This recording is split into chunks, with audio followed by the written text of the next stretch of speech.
Hello বন্ধুরা, কেমন আছেন সবাই? আশা করি ভালো আছেন। চিকেন ফ্রাই করার জন্য মাংসগুলো মেরিনেট করে নিয়েছি। এভাবে ডিপ ফ্রিজে সংরক্ষণ করেও রাখা যায় অনেক দিন পর্যন্ত। দিয়েছিলাম সয়া সস, লেবু, টমেটো সস, আদা বাটা, জিরা বাটা, রসুন বাটা, পেঁয়াজ বাটা, লবণ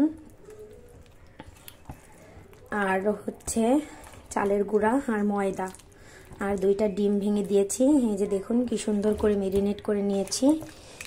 আর এগুলো যখন ভাজি করব, ফ্রাই করব, চিকেনটা ফ্রাই করব, তখন হচ্ছে একটু টোস্টের গুঁড়ার মধ্যে কোট করে নিয়ে তারপরে ডুবো তেলে ভেজে নিলেই দেখুন কি সুন্দর চিকেন ফ্রাই হয়ে যাবে।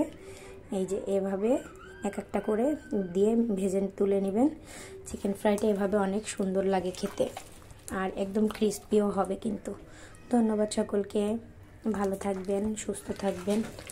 এভাবে চিকেন ফ্রাই করে খেয়েছেন কি না কমেন্টে জানাবেন সকলে। আর এই যে দেখুন একটা কন্টেইনারের মধ্যে করে রেখে দিব। এই যে এভাবে একটা কন্টেইনারে ভর্তি করে রেখে দিলে অনেক দিন পর্যন্ত এভাবে সংরক্ষণ করলে ভালো থাকবে।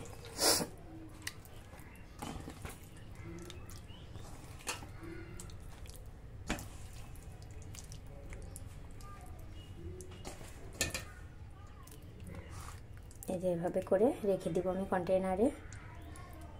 যখন বাচ্চারা খেতে চাইবে বের করে ডুবো তেলে ফ্রাই করে দিবেন। ধন্যবাদ।